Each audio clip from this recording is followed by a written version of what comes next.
So good morning to all of you first. And in the previous class, actually, we have started about the different types of dependent motion, right? I am talking about this one, that if there have two weight which are connected or hinged in the pulley, and then their position of individual block is nothing but their displacement, right? So here you can see the for block A, if we consider, for that the distance from the connected portion is XA, right? So the length of that segment we can say that is the XA plus 2XB, that is the length, or we can say which is constant of the length of that rope. Okay, now position of, if it is a two block, then we consider this one in the detail. I think in the last day I have already give that derivation. Now if there have, instead of two block, three block here, right? So if they have the three block, then what we have to do, we have to simply find out how each block are in relation. So to find out that one, what we have to do, simply we have to put 2xa, here you can see this is your xa, this is your xb, and here have a two, here this one and this one. So 2xa, 2xb plus only 1c, so that's why it is a length of that rope which is constant. Now, for linearity related position, similar related hold between the velocity and acceleration, we can say this is nothing but the derivation of that displacement. So, which is 2 dx by dt, and you know the derivation how to do, and we finally get that 2 velocity of A, 2 vb and 2 vc, and similarly again we put the derivation, we can get the acceleration, right? Now come to the problem which we need to solve now. Here you can see this is, I think you can understand by seeing this figure, that a body A which is connected with using a pulley, and in the pulley they have a block B, and within that block there is also connected another pulley, that is D. Now, how to solve this type of problem? Here it is said that the slider block A move to the left with a constant velocity 6 meter per second. Means I am talking about it is come in this direction, right? So if it is come, see, if it is come in this direction, and what we have to do for that? See,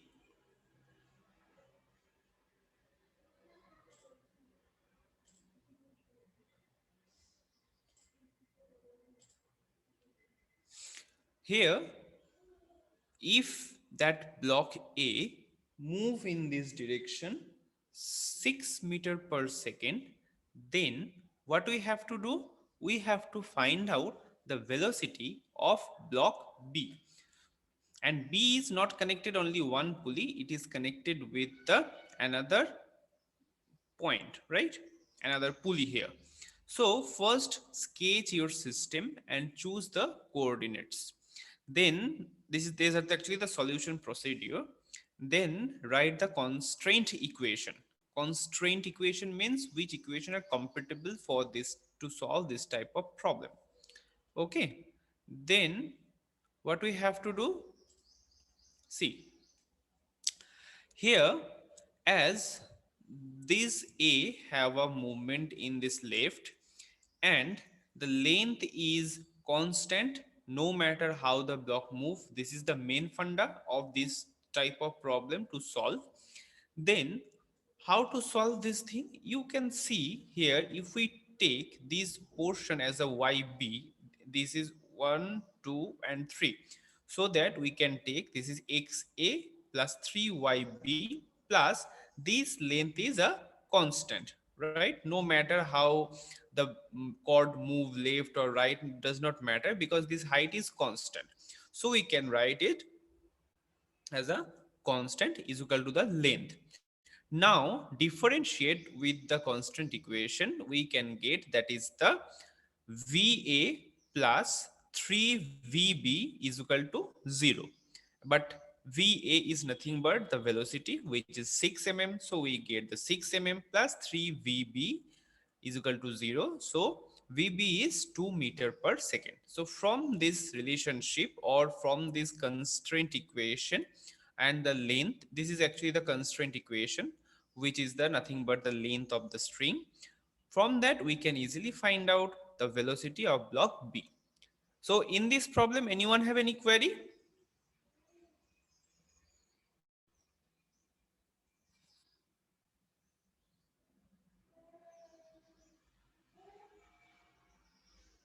Hello?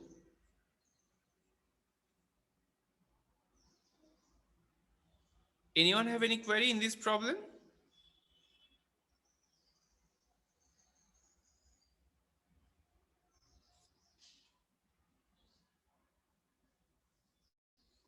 Hello? Student, is my voice audible?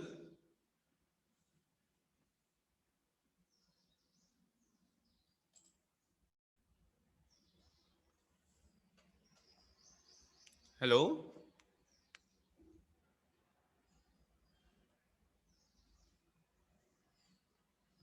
Hello? 17291,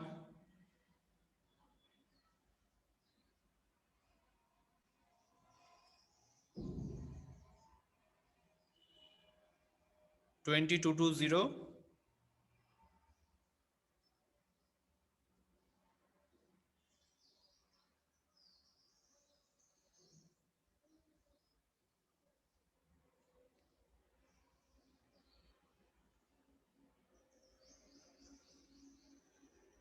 19201. Is my voice audible?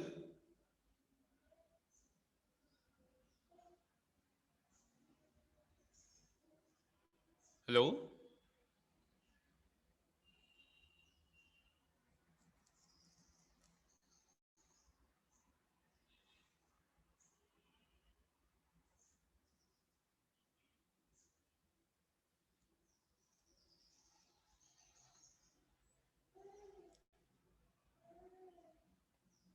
Hello, student?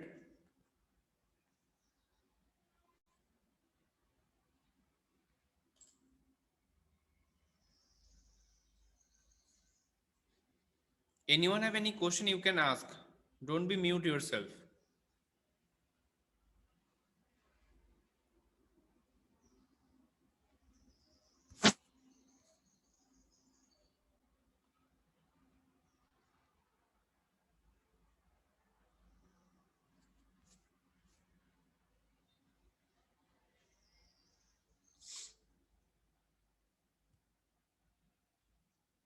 Okay, I myself continue this thing.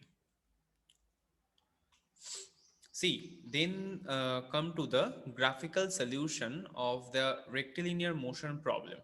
Here actually what happened for the displacement, you all know that there is the three different part now. One is the displacement, one is the velocity, one is the acceleration. So in the displacement portion, you can see the slope for that is nothing but the dx by dt, and the displacement curve it shows this is the in uh, the curve in is such that it goes in the upward direction and parabolic in the nature. Now in the second one it shows the graph that is the slope here. This red line actually this indicates the slope, which is nothing but the dv by dt, right?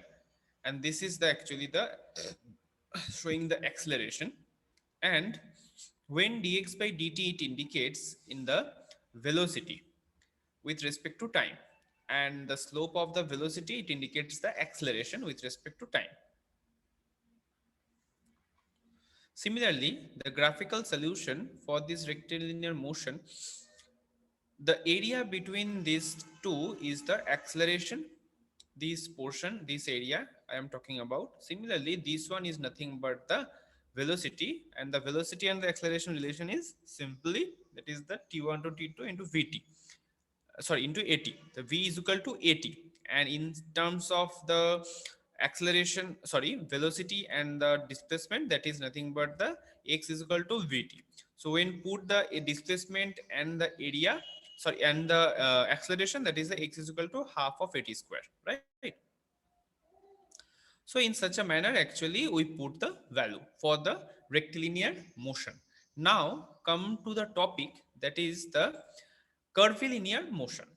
So for curvilinear motion, the position of any particle and the respective their velocity and the acceleration, how to find out this thing? See, in this graph you can see, or better I say, in this Cartesian coordinate system, because these are three-dimensional coordinate system. In this coordinate system, the position vector of a particle at time t is defined as a vector at origin O, and the p is the particle position. So position vector is OP, right? Now after time of del t, if this particle move along the path, this curved path, at a distance of del r, that is a new position, and come to that position, the position name is identified as a p dash, then the new position is op dash, right? So this is the new position vector with respect to O, that is the r dash, which is r plus del r, right? This is the curvilinear motion we are talking about. And if we write the instantaneous velocity, it is nothing but instantaneous velocity. It means when time tends to 0. So here time is del t, which is tends to 0. Then,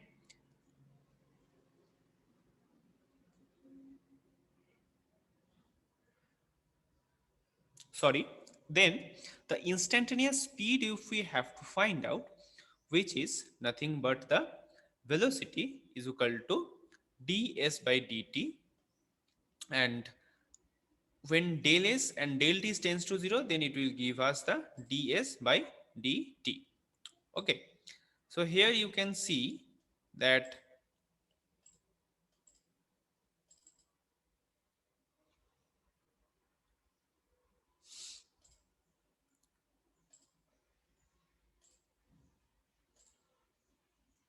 here you can see that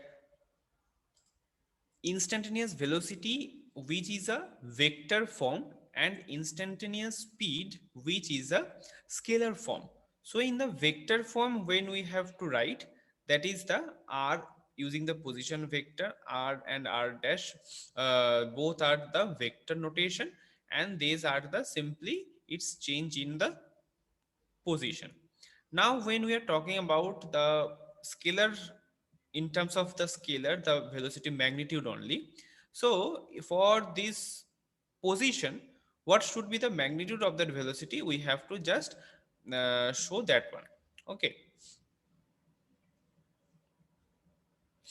Now come to the acceleration portion. So in the acceleration, actually, you can see this is the velocity, and this is the of our part, means when the position of that particle at p, and this is the v dash velocity when the position of that particle at p dash. Okay, now the instantaneous acceleration, how to find out? Instantaneous acceleration is the tangential component, we can say, of that particular point. So if it is here, it is, you can see that the in generally the acceleration vector is not the tangent to the particle path and the velocity vector. It is not a instant, means for the general case, it is not a tangent. But which one is the tangent normally?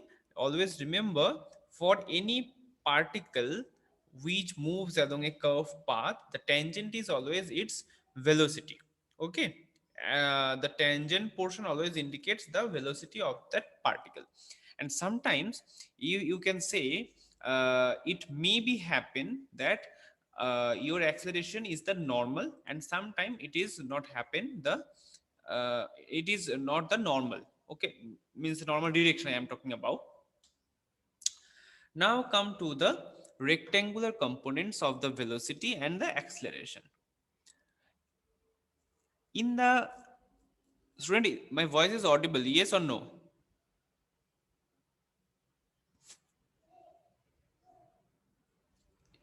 If my voice is audible, please send your attendance screenshot to me. Okay, please send your attendance screenshot to me. Now another thing is the rectangular components of velocity and acceleration. So what happened actually here? Now when the position vector of particle p is given by a vectorial notation, that is nothing but xi, yj and the zk, right? So if we write in terms of vectorial notation, then what happened? Now velocity vector, which is the just the derivative portion of that. Okay, so if we write down the derivative portion of that velocity, it is simply shows different component vx, vy and the vz. Similarly for acceleration component also, it shows the individual coordinate. Okay,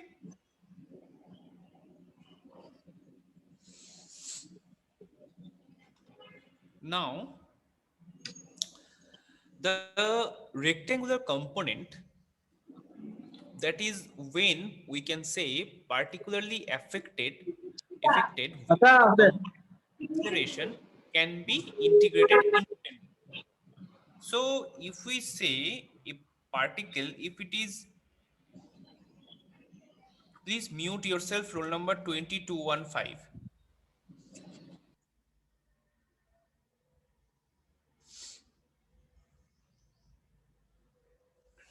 So, any rectangular component of the velocity and the acceleration, we can simply say that when the acceleration along the x direction is the 0 and acceleration along the y direction is minus g, this is for the condition of the projectile motion. Here you can see the projectile motion here. From this position, we have to give a projectile motion of any particle so that the tangent of that path is indicates the actual velocity of that particle for that instant, means at point O I am talking about. That is the initial velocity, and the horizontal component indicates the velocity along x direction, and the vertical component indicates the along the y direction. Okay, so if the condition is like that, then we can say integrating the two y's, we can easily find out the velocity, we can find out the acceleration also in the x direction and the y direction for both case. Clear? Now, if we solve one numerical problem on the projectile motion, I think it is much better to understand, easy way to understand to all of you. That is, suppose a particle is fired from the edge of a 150-meter cliff with an initial velocity of 180. Please note down yourself, with the velocity of 180 meter per second at an angle of 30° from the with the horizontal which is created, and neglecting the air resistance if the horizontal distance from the gun to the point where the projectile strike the ground. We have to find out this one first, and then the greatest elevation above the ground reached by the projectile. This thing we have to find out. Okay, so as per figure you can see this is 180 meter per second the velocity of that particle at starting point, and it creates an angle with the horizontal is 30 degree, which is from the ground is 150 meter above. So to solve this type of problem, how to do that? See,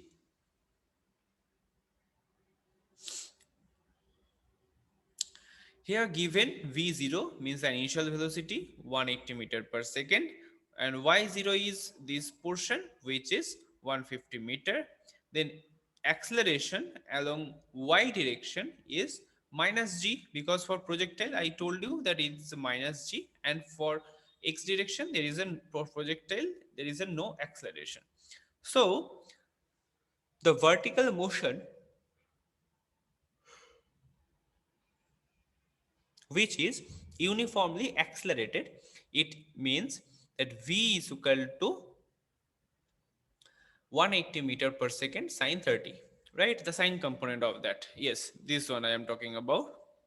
And vy is equal to vy, that is y0 along y plus at, and a is minus 9.81 into t.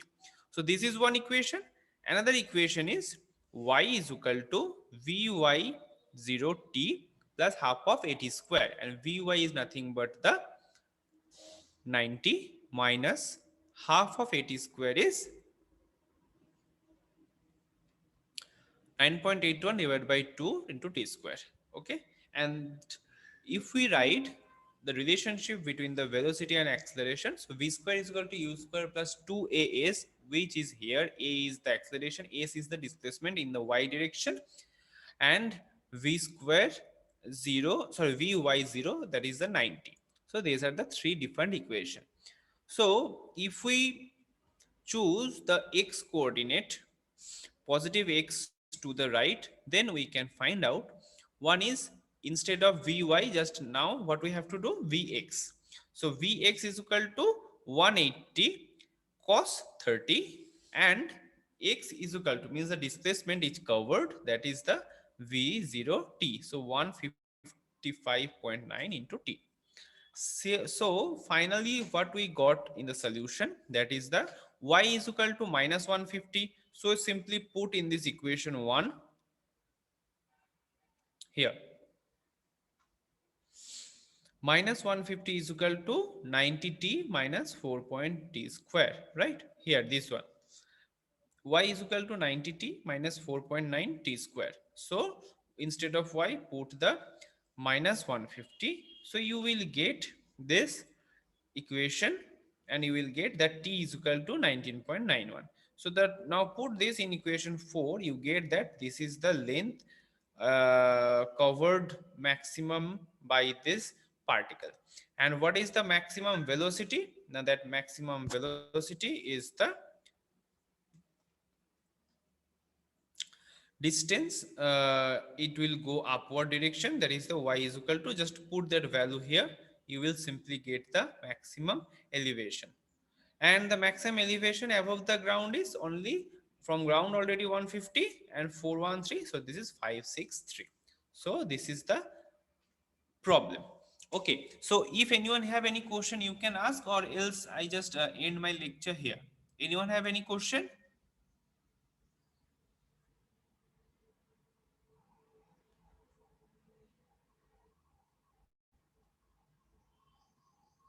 Hello,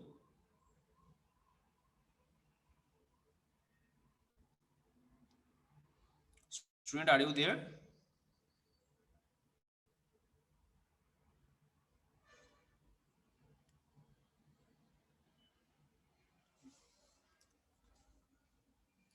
Okay, so if no one have no question, then I just end my lecture here. Thank you.